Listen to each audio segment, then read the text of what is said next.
சர்வ அமாவாசை சுக்கரபக்ஷம் நாளைக்கு ராத்திரி, அதாவது முன்னிரவு சரியா 3:26க்கு பூஜையை ஆரம்பிக்கணும். நல்ல நாள். ஆரம்பிச்சிடலாம் சுவாமி.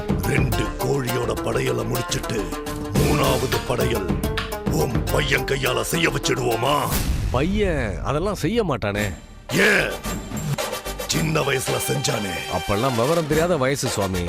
செஞ்சான். இப்பெல்லாம் கேள்வி கேட்கறான். நாம ஏற்பாடு பண்ண சுனந்தாவை நமக்கு கிடைக்காம பண்றதுக்கு பணிப்போர்னு சொல்லுவாங்கல்ல, அந்த மாதிரி ஒண்ண பண்ணிக்கிட்டு இருக்கோம் சுவாமி. அந்த பொண்ணு நரபலிக்கு கிடைப்பால? கண்டிப்பா கிடைப்பா சுவாமி.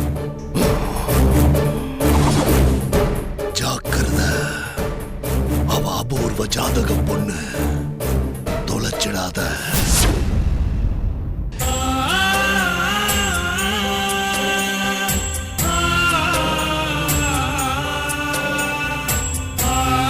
யார் இவங்க? சொல்றேன். எப்படி இருக்காங்க? டிட்டோ என்ன மாதிரியே இருக்காங்க. 2 வருஷத்துக்கு முன்னாடி நான் இப்படிதான் இருந்தேன். இந்த போட்டோ எடுத்து 4 வருஷம் ஆச்சு. இது வரைக்கும் சினிமால தான் இப்படி டபுள் ஆக்ஷன் கேரக்டர் பார்த்திருக்கேன். இப்பதான் லைஃப்ல ஃபர்ஸ்ட் டைம் ஃபீல் பண்றேன். ஆமா, யார் இவங்க? என் மனைவி. உங்க மனைவியா? ஆமா. எங்க இருக்காங்க? மேல இருக்காங்க. உங்களுக்கு கல்யாணமே ஆகலன்னு எல்லாரும் பேசிக்கிறாங்க. ஆமா, நானும் காயத்ரியும் கல்யாணம் பண்ணிக்கிட்டது நியூ ஜெர்சில. அதனால இங்க யாருக்கும் எங்க விஷயம் தெரியாது. எப்படி இருந்தாங்க? நாங்க வெளிநாட்டுல சந்திச்சுக்கிட்டதால அங்கேயே ஒரு சர்ச்சில் மோதிரம் மாத்திக்கிட்டு தம்பதிகளாவே சில சௌகரியங்களை அனுபவிச்சோம். இந்தியாவில் வந்து பெரியவங்க முறைப்படி கல்யாணத்தை பண்ணிக்கலான்னு பெரிய பிளானோட இருந்தோம். அந்த சமயத்துல எங்க அப்பா திடீர்னு எனக்கு ஒரு பொண்ணை நிச்சயம் பண்றேன்னு சொல்லிட்டாரு. நான் அவசரமா புறப்பட்டு காயத்ரி பத்தி சொல்றதுக்காக இங்க வந்து சேர்ந்தேன். ஆனா அதே நேரத்துல என்ன ஏர்போர்ட்ல விட்டுட்டு வீட்டுக்கு போற வழியில அவ ரோடு ஆக்சிடென்ட்ல அவ போயிட்டா.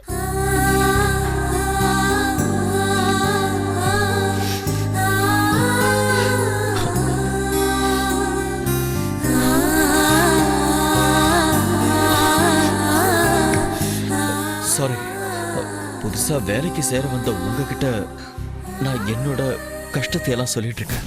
ஐயோ, என்ன சார் நீங்க? பாவம் காயத்ரி. எங்க உங்க அப்பா உங்களுக்கு வேற பொண்ண கட்டி வச்சிருவாருங்கிற பயத்திலேயே கார் ஓட்டிருப்பாங்க. ஆக்சிடென்ட் ஆயிருக்கும். அப்படிதான் ஆயிருக்கும்.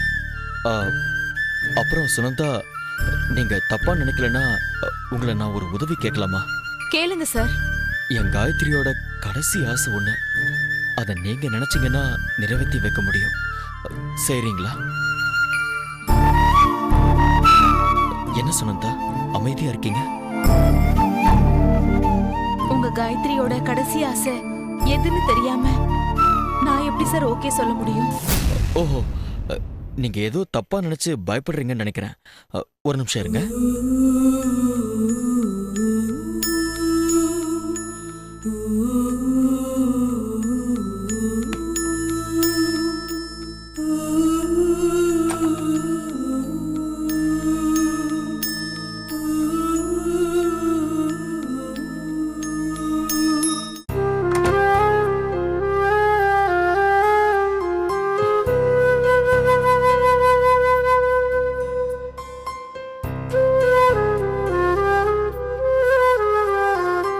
இது எங்க கல்யாணத்துக்காக நாங்க எடுத்த சாரி.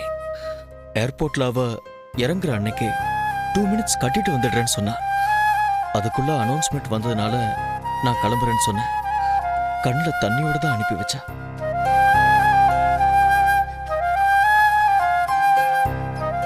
இந்த சாரிய அவ கட்டி நான் பார்க்கணும்னு அவ ரொம்ப ஆசைப்பட்டா. தயவு செஞ்சு ஒரே ஒரு வாட்டி இந்த சாரியை கட்டிக்கிட்டு வாங்களேன் ப்ளீஸ்.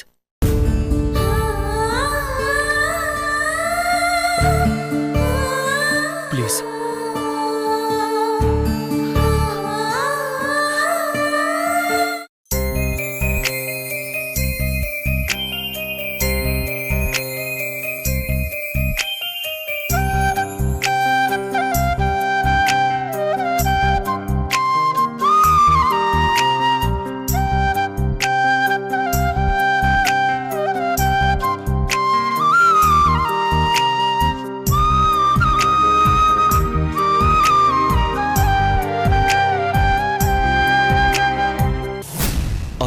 இருக்கீங்க சுனந்தா. நான் ஒரு போட்டோ எடுத்துக்கிட்டுமா?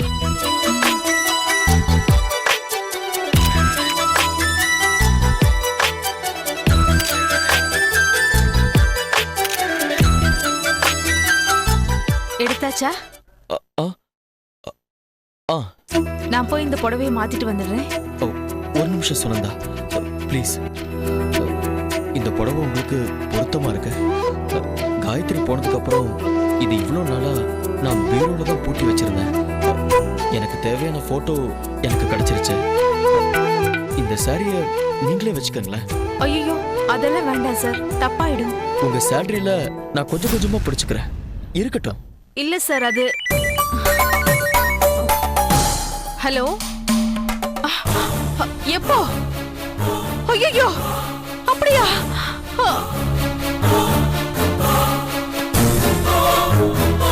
சுனந்தா, என்னாச்சு? சுனந்தா, சுனந்தா, என்னாச்சு? Sunanda, Sunanda.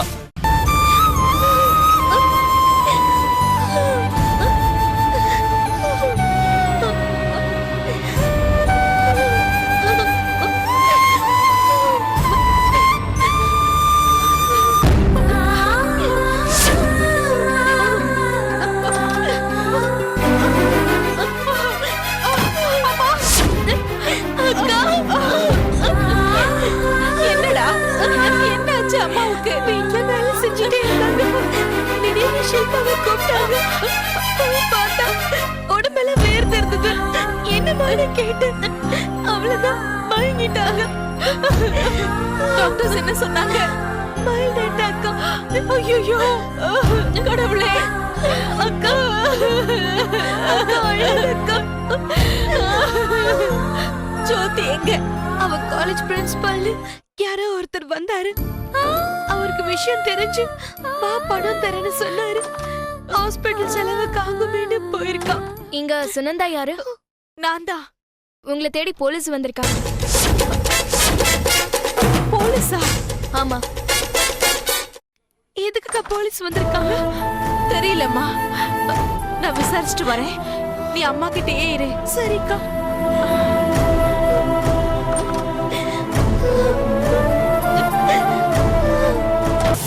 Excuse me sir. சுனந்தாங்கிறது நான் தான் சார். நீங்க எதுக்காக என்ன? இந்த இடத்துல வேண்டாம், அப்படி தனியா போய் பேசலாமா? பரவாயில்ல, என்ன விஷயம் சொல்லுங்க. உன் தங்கச்சி ஜோதி பத்தின விஷயமா பேசணும். ஜோதிக்கு என்னாச்சு? எமோஷனல் ஆகாதுமா, அதுக்கு தான் தனியா வர சொன்னேன். வாமா போலாம், வா.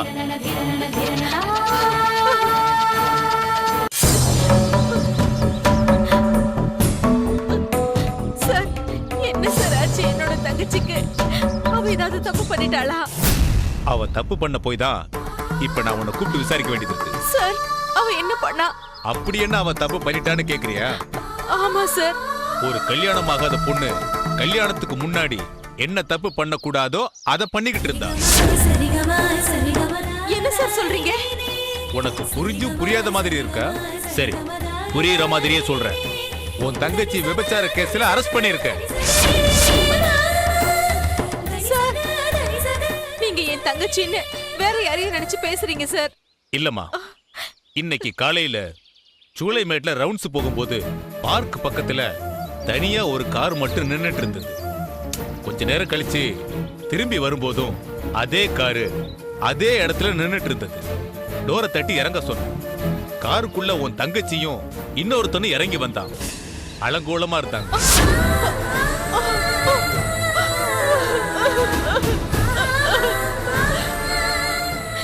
சார், இப்ப அவங்க எங்க இருக்காங்க சார்? 5 ஸ்டார் ஹோட்டல்ல இருப்பாங்க. 2 பேரையும் ஸ்டேஷன்ல தான் வச்சிருக்கேன். இன்னும் எஃப்ஐஆர் போடல. போடுறதுக்கு முன்னாடி உன்னை பார்த்துட்டு போலான்னு வந்தேன். சார், ப்ளீஸ் சார், அவங்க மேல எந்த கேஸும் போட்டுறாதீங்க சார். நான் என்னன்னு விசாரிச்சு கண்டிச்சு வைக்கிறேன் சார். படிக்கிற பொண்ணு சார் அவ. இத பாருமா, நீ அவளை கண்டிப்பியா இல்ல தண்டிப்பியான்லாம் எனக்கு தெரியாது. இப்ப நடந்த தப்புக்கு என்ன பதில் சொல்ற? எனக்கு தெரியலையே சார், நான் என்ன பண்ணணும்? நல்லா கேட்டம்மா. கேஸ் இல்லாம உன் தங்கச்சிய பத்திரமா வெளியே விடுறதுக்கு எவ்வளவு பணம் தருவ சொல்லு. சார் நீங்க நினைக்கிற மாதிரி எல்லாம் நாங்க பெரிய பணக்காரங்க எல்லாம் கிடையாது சார். அதெல்லாம் எனக்கு வேண்டாமா. உன் தங்கச்சி விஷயத்த யாருக்கு தெரியாம முடிக்கிறேன். 1 லட்சம் ரூபாய் கொடுத்துரு. 1 லட்சமா? ஆமா, சார் சத்தியமா என்கிட்ட அவ்வளவு பணம் எல்லாம் இல்ல சார். எல்லார்கிட்டயும் பணம் கையிலயா இருக்கும்? யாருக்கிட்ட போய் நின்னா பணம் கிடைக்கும்னு யோசி. சார் அனாவசியமா பேசாத. யாருக்கிட்ட உதவி கேட்டா பணம் கிடைக்கும்னு யோசி. 1 மணி நேரம் கழிச்சு வர்றேன். பணத்தை வாங்கி வச்சிரு, வர்றேன்.